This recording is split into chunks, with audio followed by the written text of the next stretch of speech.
Hello everyone, and welcome to my General Hospital official channel. I hope everyone is having a wonderful day. Before we begin, please hit the subscribe button and give this video a thumbs up. Curtis' heartbreaking pity party broke Portia. Curtis pushes Portia away on the General Hospital, as any self-respecting recently handicapped soap character would. Highlights of the General Hospital recap. Portia attempted to reason with Curtis in this episode, but to no avail. Ava told Sunny everything she knew about how and why she believed she killed Nicholas at Windermere. Sam and Dante questioned whether Gladys was connected to Sasha's misfortune. Finally, Joss and Dex engaged in sexual activity as Michael and Willow folded laundry and kept their kids up late into the evening. Let's now delve a little more deeply into the specifics. Portia couldn't believe her ears on General Hospital. Curtis asked Portia, Brooke Care, to let him go because he couldn't bear the thought of burdening her. Even when he suggested they get a divorce, Portia immediately rejected the notion. He only brought up the recent heartbreak, but Portia acknowledged that when she saw him lying there in a pool of blood, she realized she couldn't lose him. Portia tried her best to reason with Curtis. Curtis didn't want to hear her claim that she loved him and didn't feel sorry for him. He felt he should quit seeing Trina in particular since he didn't want to be a burden to her. Since he wasn't the only person to ever get a spinal cord injury, Portia basically got sick of hearing him and suggested that he cease having his own personal pity party. Curtis returned to the fact that he had lost 20 years with his daughter because of Portia's falsehoods after appearing to run out of things to say. Yes, according to Curtis from 5 minutes ago, the daughter he never wants to see again. An eventful evening for Sunny and his kids on General Hospital. Sunny was surprised to find that Nicholas had actually been slain by Ava and hadn't simply vanished. She also had to explain that Mason was extorting her for information on Sunny because his body had vanished and he knew exactly where it was. Ava continued by telling Sunny the entire scandalous story, including how Nicholas had threatened Avery. That was sufficient for Sunny to immediately side with Ava. Sunny couldn't help but laugh as Ava continued the narrative, because he never really liked Nicholas anyway. Sunny vowed to assist Ava in escaping this blackmail situation after she had finished conveying all the information he required. Willow was delighted to be folding baby linen for her husband and children because she had assumed she would never get the opportunity to do it again. She also said that Michael had given her the strength to live at her darkest moments. She even made a commitment to attend Wiley's athletic event. The baby's cry put a beautiful night's work on for Willow. When Dex, even McCoy, arrived at his front door, he was delighted and taken aback. She was suspicious because she hadn't heard from him in 32 hours. Joss didn't even consider asking if he killed the man, contrary to Dex's misguided assumption that he would. She had experienced enough of the mafia life with her mother to know what to expect when Dex found a dead body. She was shocked to find that Sunny had Dex contact the police, though. They spent some time alone once their chat was over. Sasha and Cody were spoken to about the circumstance by Dante and Sam. Sam and Dante didn't understand why Sasha was falling apart, and Sam was certain Gladys, Bonnie Burroughs, had something to do with it. Sam even brought up Gladys selling Selena the use of Brando's garage. She was beginning to piece things together, but she was still unaware that Sasha had been given drugs.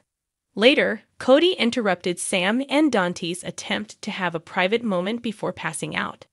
He had left the hospital on his own, but he was still in very poor condition.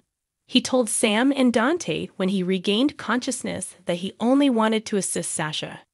Requested favors, unexpected visits, and future plans. General Hospital teases future plans, unexpected visitors, and favors requested. Felicia Scorpio pays an unexpected visit. Curtis Ashford requests a favor, and Carly Spencer discusses her future plans. Requests for favors at General Hospital. After escorting Portia Robinson from his hospital room at GH, Curtis remains there while speaking on the phone while lying in bed and asking for a favor.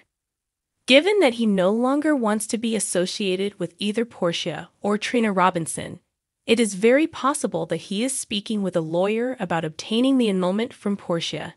He feels himself to be a half-man with no legs, and his obstinate pride forbids him from even interacting with any justification and will not wait for his doctors to inform him of his prognosis.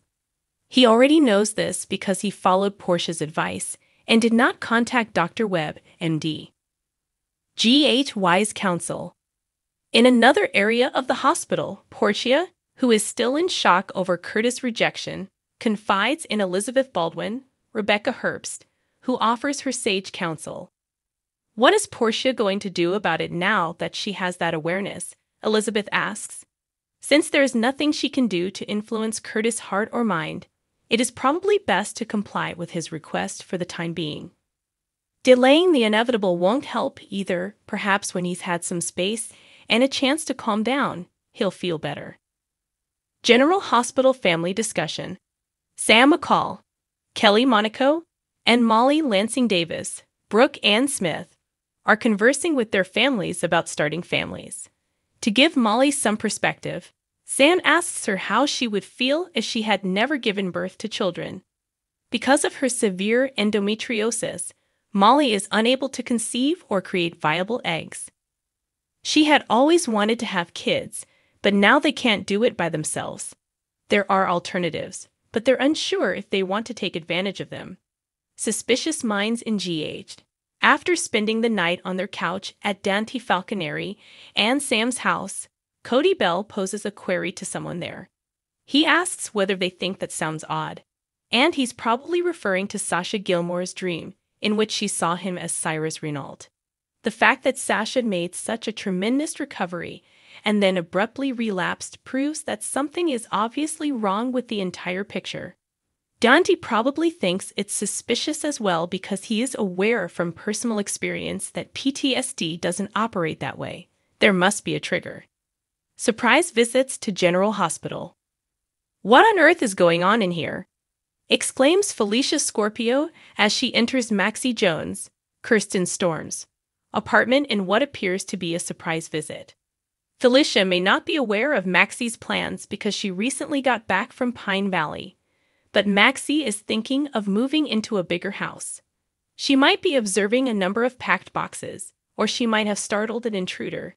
However, it doesn't appear like there is an intruder, at least not a dangerous one, as she wouldn't have her revolver drawn if she knew who it was.